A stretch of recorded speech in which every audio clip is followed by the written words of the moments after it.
MP अजब है, ये हर कोई जानता है, लेकिन यहाँ में अब गजब की सियासत चल रही है। दरअसल इन दिनों बीजेपी कांग्रेस में चल रही कलह को लेकर उस पर हमलावर है, तो कांग्रेस बीजेपी में मची कथित खींचतान को लेकर सत्ताधारी दल पर लगातार तंज कस रही है। इतना ही नहीं, दोनों बड़े दल एक दूसरे को जमकर नसीहत भी दे रहे हैं। हालांकि बीजेपी और कांग्रेस का खुद को लेकर कहना है कि कहीं कोई मतभेद नहीं है, सब कुछ ठीक चल रहा है।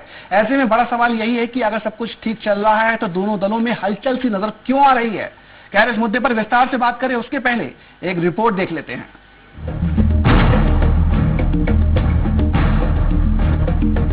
मध्य प्रदेश में कोरोना का कहर कम होते ही अब सियासी वर्चस्व की जंग तेज हो चली है। ये जंग किसी एक पार्टी में नहीं, बल्कि देश के दो सबसे बड़े दल बीजेपी और कांग्रेस दोनों में ही है। बीते कई दिनों से एमपी की सियासत इस बात को लेकर गरमाई हुई थी कि मुख्यमंत्री का चेहरा बदला जा सकता है। हालांकि जब ये बात दिल्ली पहुंची तो नेतृत्व परिवर्तन के अटकलों पर एक झटके में विराम लग गया। गृहमंत्री नरोत्तम मिश्रा मीडिया से मुखातिब हुए और उन्होंने दो टूक कहा कि शिवराज सिंह चौहान सीएम थे, हैं और रहेंगे। उधर भोपाल दौरे पर आए सिंधिया ने भी नेतृत्व परिवर्तन की बात को अफवाह बताया है। मध्य प्रदेश का मुखिया नहीं बदलेगा, ये तो साफ हो गया है, लेकिन अब लग रहा है कि बीजेपी नेताओं के बीच आपस में नहीं बन रही है। अगर ऐसा नहीं है तो फिर मंगलवार को कैबिनेट में विवाद क्यों हुआ? 3 प्रोजेक्ट को बजट में ज्यादा छूट पर जहां कुछ मंत्रियों ने सहमति जताई तो कुछ ने ऐतराज क्यों जताया? गृह मंत्री नरोत्तम मिश्रा कैबिनेट से उठकर क्यों चले गए? कहा यह भी जा रहा है कि पूरा विवाद दिल्ली पहुंच गया है और इस मसले पर अब बीजेपी हाईकमान अंतिम निर्णय लेगा। बीजेपी में अभी जो भी चल रहा है पर विपक्ष चुटकी पर चुटकी ले रहा है। कांग्रेस पार्टी के ऑफिशियल ट्विटर हैंडल से एक के बाद एक ट्वीट कर बीजेपी पर तंज कसा जा रहा है। उधर कांग्रेस के तमाम नेता भी बीजेपी में अभी जो सियासी हलचल है उसे लेकर तंज भरे ट्वीट कर रहे हैं। वहीं इन सब के बीच गृह मंत्री नरोत्तम मिश्रा ने कहा है कि बीजेपी में कोई मतभेद नहीं। प्रदेश में भाजपा मुख्यमंत्री शिवराज सिंह चौहान और वीडी शर्मा के नेतृत्व में एक है। इतना ही नहीं, उन्होंने मंगलवार को हुई कैबिनेट की बैठक को लेकर मीडिया में चल रही खबर को भी निराधार बताया। इसके साथ ही उन्होंने कांग्रेस और पूर्व सीएम कमलनाथ को नसीहत भी दी है। इधर सिंधिया ने भी कहा है कि बीजेपी में सब कुछ ठीक है।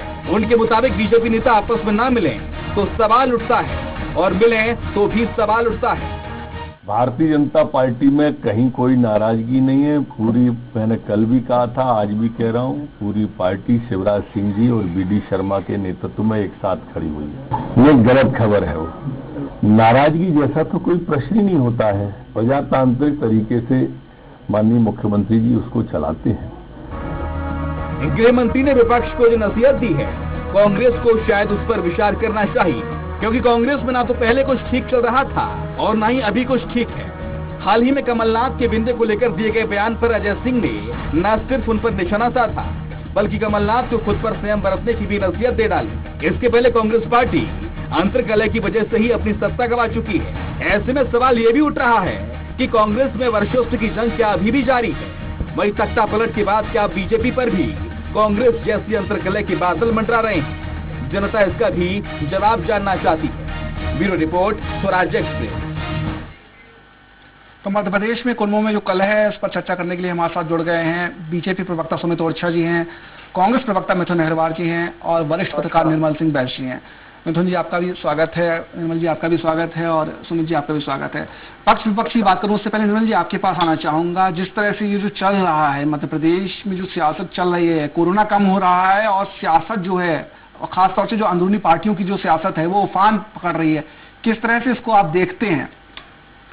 देखिए, जाहिर सी बात है कि पूरा खेल सत्ता का है और सत्ता के इर्द गिर्द ही सारी बातें होती हैं। तो यही हो रहा है तख्ता पलट के बाद, क्योंकि ज्योतिरादित्य सिंधिया की वजह से ही बीजेपी की सरकार आज सत्ता में है। और ज्योतिरादित्य सिंधिया जिस तरीके से इनबिल्ट जिसे कहते हैं कि अगर कोई गाड़ी ली जाए तो उसमें इनबिल्ट जिस तरीके से होता है, तो उनके साथ बहुत सारी चीजें नियमानुसार वाली जो हैं वो शर्तें लागू वाली चीजें जुड़ी हुई हैं। यही वजह है आपको कि सामंजस्य बिठाने की बात जब जब आएगी तब तक गुटबाजी और अंतरकलह ये सब चीजें सामने आएंगी। और ज्योतिरादित्य सिंधिया के कितने चाहने वाले बीजेपी में खुद पहले से मौजूद हैं ये भी जग जाहिर है। तो इन सब चीजों का आपस में सामंजस्य जो बैठा पाना है वो बहुत आसान काम नहीं है। और यही वजह है कि बार बार इस तरह की चीजें सामने आती हैं, गुटबाजी की बातें, चाहे आप गुटबाजी के शब्द में कह लें, चाहे आप नाराजगी के शब्द में कह लें, तो ये चीजें हैं। देखिए, सिंधिया के बीजेपी में कोई सामान्य घटना तो थी नहीं शामिल होना, और यही वजह रही कि इसके बाद जो है जो एडजस्टमेंट वाली बात है, तो खासकर जो अनुभवी नेता हैं बीजेपी के, वो कहीं ना कहीं अपने आप को एक तरह से कटा हुआ, हटा हुआ महसूस कर रहे हैं। साथ ही जो युवा तुर्क हैं वो भी ये देख रहे हैं कि उनका भविष्य भी कहीं ना कहीं चौपट होता हुआ नजर आ रहा है। जो टिकट की उम्मीद लगाए बैठे थे वो भी जो है छोड़ चुके हैं। तो ये सारी बातें हैं इस सब की। निर्मल जी, इस बारे में क्या कहेंगे कि बीजेपी में वाकई अभी सब कुछ ठीक है या कुछ ना कुछ कहीं ना कहीं कुछ गड़बड़ है? देखिए, जाहिर सी बात है, सब कुछ ठीक तो कहीं ना कहीं, मैंने जैसा आपको कहा, क्योंकि जिस तरीके का ऑपरेशन हुआ है तो वो शर्तें लागू वाला है, उसमें कई तरह की शर्तें लागू हैं, तो इससे किसी को कहीं खुशी होगी कहीं गम होगा। तो जाहिर सी बात है बीजेपी के अंदर खाने जो है कुछ लोग खुश होंगे और कुछ लोग गमगीन होंगे, क्योंकि उनका कहीं ना कहीं राजनीतिक कैरियर जो है वो चौपट हो चुका है। सुमित जी, आपके पास आना चाहूंगा। सब कुछ ठीक नहीं चल रहा है, जिस तरह से जो लगातार बातें सामने आ रही हैं, जिस तरह से प्रदेश में नेतृत्व परिवर्तन की बात आई सामने, उसके बाद मामला दिल्ली पहुंचा, और फिर उसके बाद जिस तरह से गृह मंत्री ने बयान दिया, शिवराज जी मुख्यमंत्री थे, हैं और रहेंगे, उसके बाद अब जिस तरह से कैबिनेट बैठक हुई, कहा यह भी गया कि वो उठ के चले गए, जो प्रोजेक्ट्स को लेकर के था, बजट को लेकर के, तो कहीं ना कहीं जो नेताओं में है, बीजेपी नेताओं में मतभेद चल रहा है, वो धीरे धीरे उभर के सामने आ रहा है, उसकी वजह से ये सब चीजें हो रही है। इसको लेकर के क्या कहेंगे आप? शोभित जी, मनभेद और मतभेद में बहुत अंतर है जी। भारतीय जनता पार्टी में नीति के आधार पर, निर्णय के आधार पर, किसी घटना के आधार पर, परिस्थिति के आधार पर मतभेद हो सकता है। यह लोकतांत्रिक राजनीतिक दल है, लेकिन भारतीय जनता पार्टी समूची एक है। आज सिंधिया जी ने बयान दिया कि भाजपा में कोई गुट नहीं होता है, पूरी पार्टी एक अपने आप में एक लोकतांत्रिक दल है और दल के अंदर कोई अलग से गुट नहीं है। यह अंतर है कांग्रेस और भाजपा में। यहाँ पर कुनबे नहीं है, यहाँ गुट नहीं है। कांग्रेस क्या है? कांग्रेस तो सर्वविदित है कि छिंदवाड़ा कमलनाथ जी का अलग गुट, दिग्विजय सिंह जी का अलग गुट, और गुटों के आधार पर और मंत्रिमंडल डिसाइड होते रहे कांग्रेस के। लेकिन भारतीय जनता पार्टी में किसी के गुट के आधार पर ना कभी कोई निर्णय होते थे, ना होंगे, ना हो रहे हैं। भारतीय जनता पार्टी एक संगठन है, और संगठन अपनी एक शैली के आधार पर, नियम के आधार पर, संविधान के आधार पर चलता है। भारतीय जनता पार्टी का उद्देश्य सरकार प्राप्त करना नहीं है। हम सरकारें प्राप्त कर रहे हैं जनता के विश्वास के कारण, और राजनीति में जिस परिवर्तन के लिए, जिस अंत्योदय के लिए हम आए थे, आज वो विचार हम अपनी सरकारों के माध्यम से जन कल्याण के लागू कर रहे हैं। इसलिए किसी में कोई मतभेद नहीं है, किसी में किसी प्रकार का मनभेद नहीं है। हर प्रकार से जनता के कल्याण के लिए सबको अपनी अपनी भूमिका का निर्वहन करना है। संगठन एक सशक्त भारत के लिए हमने बनाया है, और सशक्त भारत के लिए एक अच्छा संगठन बने, इसके लिए पार्टी अपना विस्तार कर रही है, और सारे नेता हमारे विचार के आधार पर काम कर रहे हैं। इसीलिए भारतीय जनता पार्टी में ये जो बातें चुनाव के बाद से, सिंधिया जी के आने के बाद से, फिर इसके बाद में मंत्रिमंडल के विस्तार के समय, उपचुनाव के परिणाम के बाद में, जिस तरह के जितने भी कयास जिसने लगाए हैं वो झूठे और थोथे साबित हुए हैं, और ये हम सब ने देखा है। आगे भी जो कयास लगाए जा रहे हैं वो भी थोते ही साबित होंगे। ये नेतृत्व परिवर्तन, अंतर कला, जितनी भी बातें थी, उन सब पर विराम लग चुका है। भारतीय जनता पार्टी एक बात और भी कह रहा है, सुमित जी, विपक्ष एक बात और भी कह रहा है कि जो टिकाऊ है उन पर बिकाऊ भारी पड़ रहे हैं।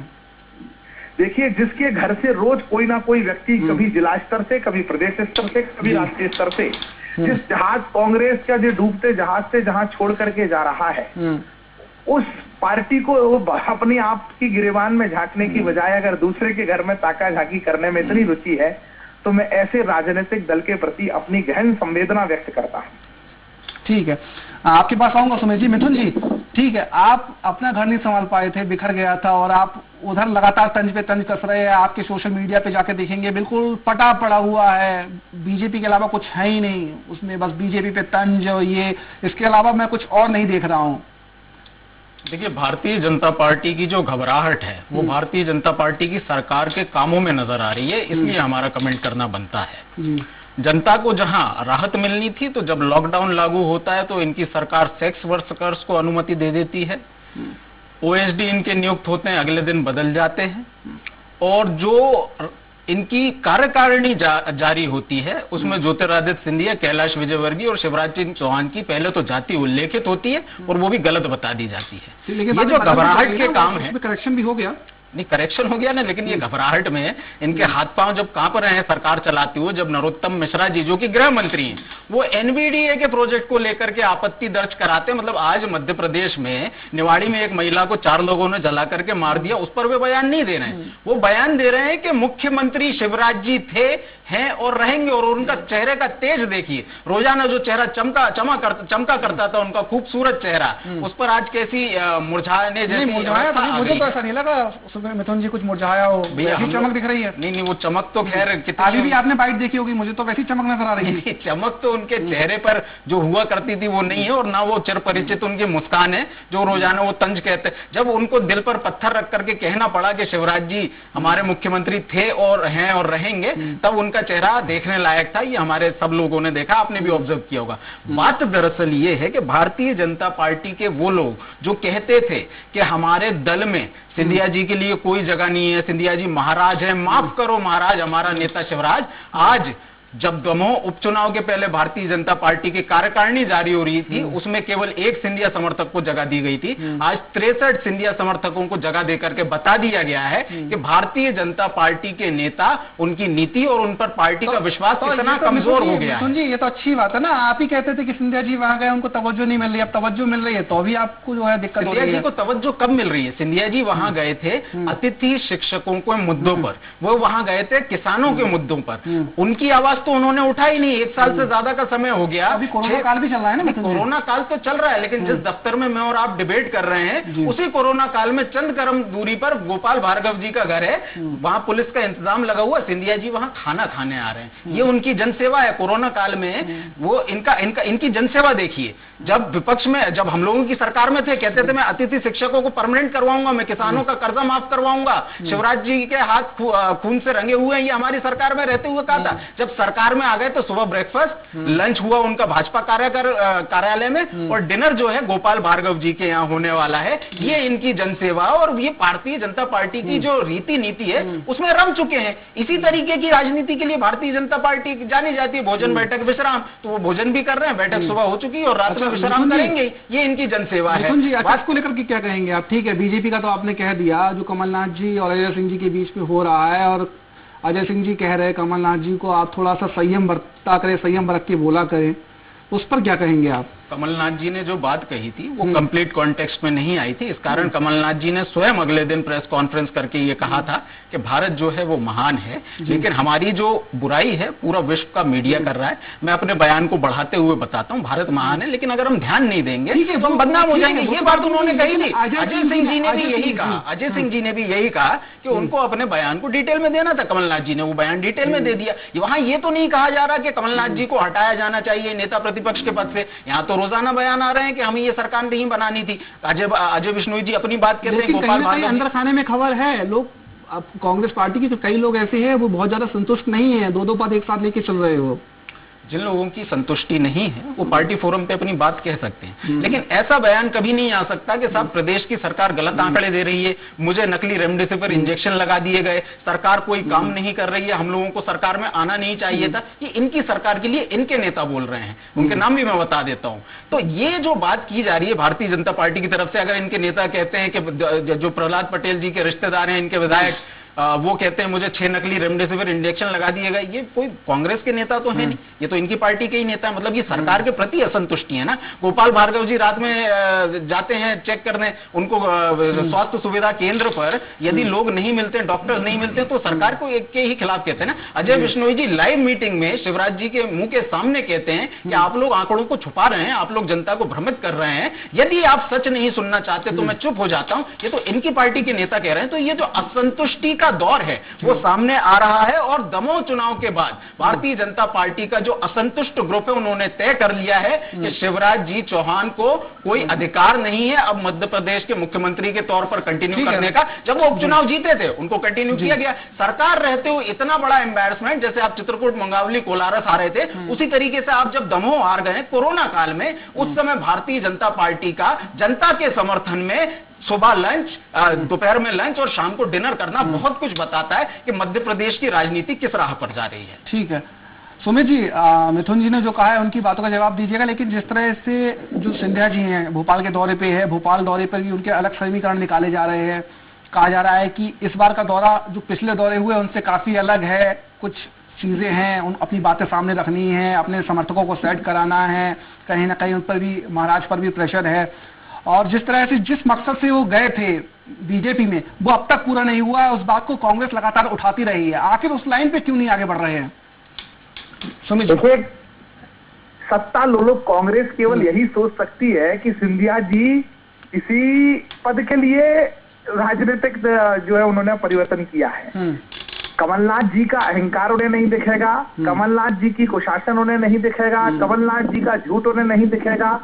और जिस व्यक्ति को अपना, जिस दल को, जिस व्यक्ति को, जिस संस्था को, जिस संस्थान को अपनी कमियां न दिखाई दे, जिसे सही कारण ही ना जिसको ज्ञात हो, ऐसे राजनीतिक दल का भविष्य क्या होगा ये हम सब देख रहे हैं। सिंधिया जी जिस लिए गए थे, सिंधिया जी जिस कारण गए थे, सिंधिया जी जिस हेतु गए थे, वह उनका पूरा हो चुका है। एक कुशासन से मध्य प्रदेश की जनता को मुक्ति मिल चुकी है, झूठ से मध्य प्रदेश की जनता को मुक्ति मिल चुकी है, अनाचार और जो भ्रष्टाचार मचा हुआ था उससे मुक्ति मिल चुकी है। मध्य प्रदेश के अंदर एक जो सतत विकास की गंगा है वो प्रवाहित हो रही है। और माननीय सिंधिया जी के सहयोग के कारण, माननीय सिंधिया जी के त्याग के कारण अपने पुराने राजनीतिक दल से यह सब संभव हुआ है। और सिंधिया जी ने भारतीय जनता पार्टी को समरस किया है, कोई कॉन्ट्रैक्ट नहीं किया। अगर मंत्री, आप ये तो कांग्रेस को सोचना चाहिए था कि वो जिस कयास को लेकर के सोच रही थी कि इसलिए गए होंगे, वो ना बनने के बाद भी, वो ना होने के बाद भी सिंधिया जी पूरी ताकत के साथ भारतीय जनता पार्टी के साथ खड़े हैं। लेकिन जो सत्ता लोलुप लोग हैं, जिनके लिए पद ही महत्वपूर्ण है, जो सिर्फ पद ही जानते हैं, ऐसे लोगों को मुझे लगता है कि इससे आगे वो सोच नहीं सकेंगे। और मैंने कहा भी कि कांग्रेस इस हाल में भी, इस दुर्गति में भी, जब उनके स्वयं के नेतृत्व के अंदर एक बहुत बड़ा, जी सुमित जी, स्वयं बहुत बड़ा एक कलह मचा हुआ है। अजय सिंह जी का बयान आ गया, तमाम तरह के शिकायतें चल रही हैं, कमलनाथ जी पर एक पद छोड़ने का दबाव निरंतर बना रहे हैं, दिग्विजय सिंह जी की अपनी राजनीति। हमारे साथ वरिष्ठ पत्रकार निर्मल सिंह जी हैं, सुमित जी हमारे साथ वरिष्ठ पत्रकार निर्मल जी हैं, वो आपसे सवाल करना चाह रहे थे, तो उनके मन में भी कुछ सवाल आ रहा है। तो मैंने कहा नहीं, मुझे इनसे संभावना है। सुमित जी, स्वाभाविक तौर पर आपकी बातें सुन के, बल्कि यूं कहना चाहिए आपकी जो अच्छी बातें हैं वो सुन के एक सवाल चूंकि मेरे मन में आ गया है, तो मैंने कहा अभी ही आपसे पूछ लूं कि जब सिंधिया जी चूंकि सुशासन के लिए, आम जनता की पीड़ा दूर करने के लिए, गरीबों की मदद के लिए, अंतिम पंक्ति के व्यक्ति की मदद के लिए, उसके उद्धार के लिए, उत्थान के लिए बीजेपी में वो शामिल हुए और उन्होंने सरकार बनाई, क्या आपको नहीं लगता कि अगर ऐसा होता तो पिछले 15 साल जब बीजेपी ने सत्ता में रही, शासन किया, तो रामराज आ गया होता? उस हिसाब से तो प्रदेश में अब तक क्यों रामराज्य आया ही है, तभी तो जनता ने निरंतर, रामराज के नाम पर तो सिर्फ सरकारें बनी है। भारतीय जनता पार्टी को निर्मल जी आशीर्वाद दिया है। देखिए, पत्रकारों को, देखिए, आपको नहीं लगता कि ये तालमेल कुछ ज्यादा लंबा चल पाएगा? किया है तो उसका अच्छा उत्तर सुन लीजिए। आप एक पत्रकार हैं, हम एक राजनीतिक दल है, आपको हम पर प्रश्न चिन्ह उठाने का निरंतर अधिकार है और आपका ये दायित्व भी है, लेकिन आपको भी जनादेश पर प्रश्न चिन्ह उठाने का अधिकार नहीं है। आप हमसे 5 साल पर बात कर सकते हैं, लेकिन जो जिस पर जनता ने अपनी मोहर लगाई है, मुझे लगता है जनादेश का अपमान तो किसी को भी नहीं करना चाहिए। जनता को वो सब कुछ डिलीवर हुआ है। देखिए, जनादेश का अपमान तो आपने किया कमलनाथ सरकार गिराकर। देखिए, कमलनाथ जी को सैद्धांतिक तौर पर तो जनादेश नहीं था, भारतीय जनता पार्टी उनसे ज्यादा मत लेकर के आई थी।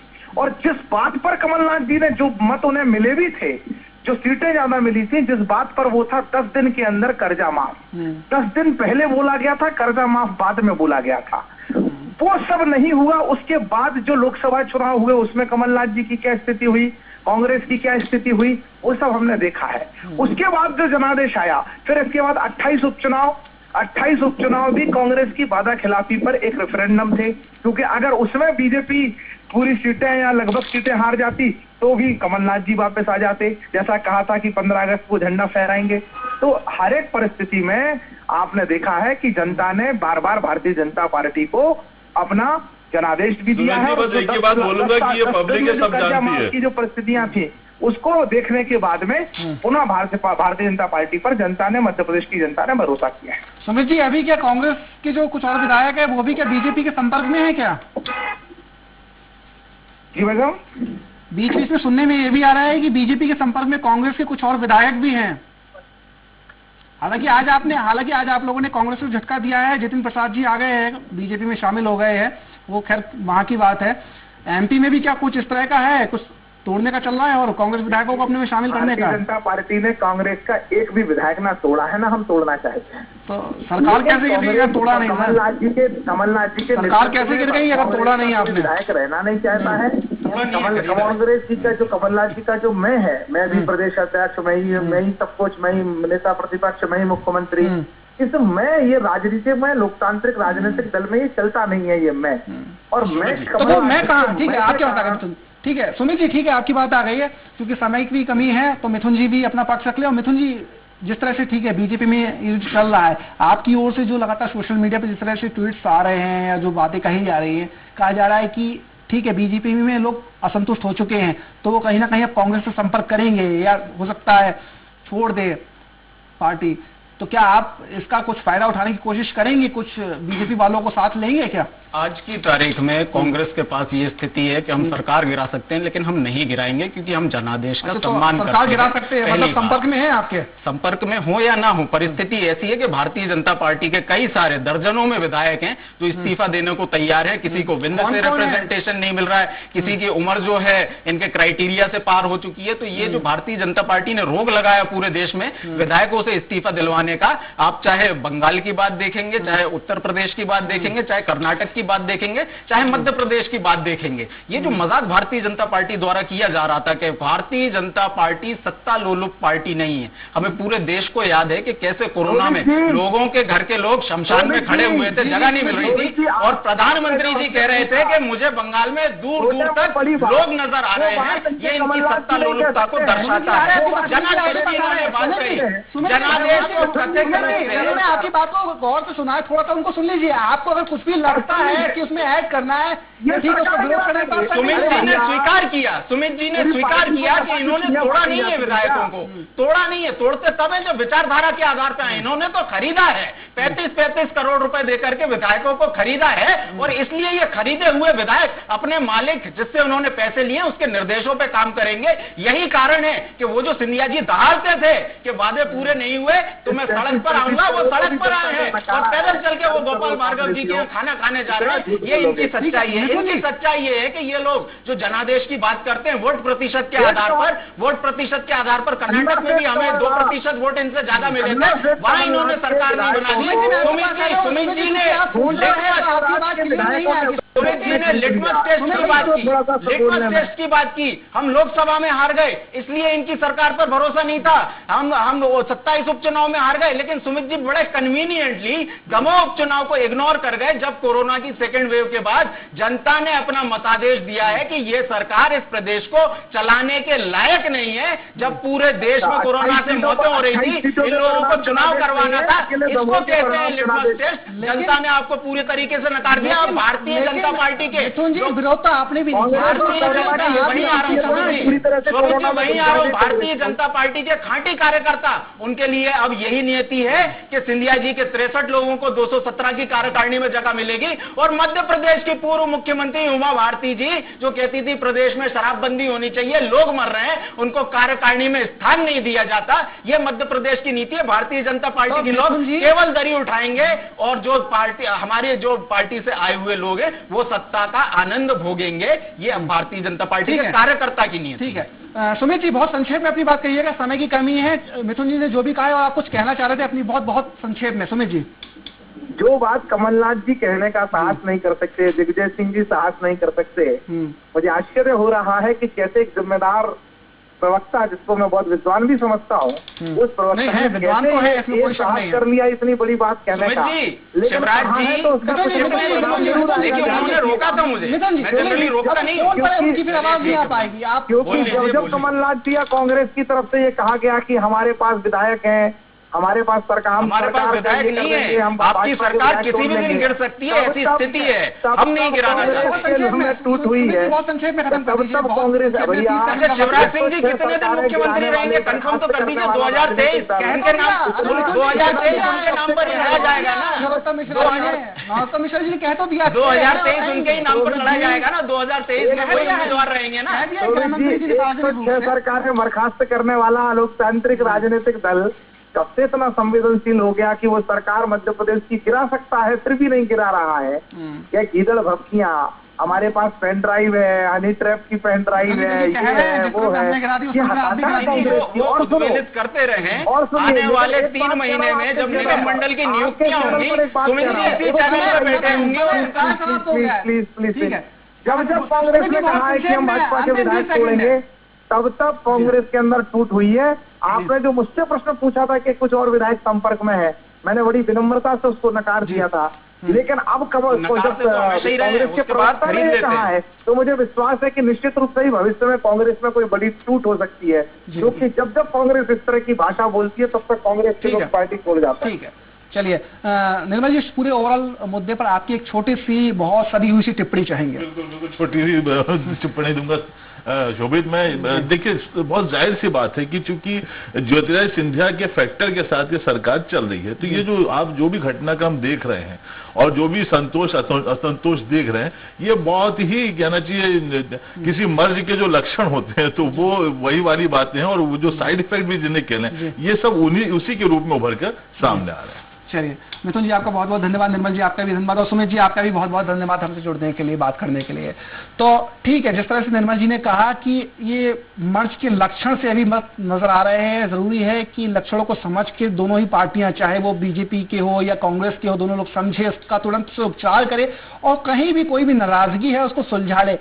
ठीक है, ये जो सत्ता है, सरकार है, वो चल रही, 2023 नजदीक है, बहुत ज्यादा दूर नहीं है, तैयारी अभी से करेंगे, मिशन 2023 को साधेंगे, तभी कुछ काम होगा, कामयाबी की लाइन पे आगे बढ़ेंगे। लेकिन फिलहाल जिस तरह से जो चीजें लग रही हैं, जिस तरह से जो बातें सामने आ रही हैं, चाहे वो कांग्रेस पार्टी की ओर से, बीजेपी की ओर से, तो कहीं ना कहीं बहुत कुछ ज्यादा ठीक नहीं है। लेकिन ये ठीक बहुत ज्यादा खराब ना हो जाए, इसके लिए चाहिए कि दोनों पार्टियां जो नाराजगी है या जो भी मतभेद है, मनभेद है, उनको भी जल्द से खत्म करे और सुचारू रूप से जो सरकार चल रही है, जब तक भी चल रही है, वो अच्छे से चले और जनता का जो है हित होना चाहिए, प्रदेश का विकास होना चाहिए। इसी के साथ जनता मांगे जवाब में इतना ही। मुझे दीजिए इजाजत, नमस्कार।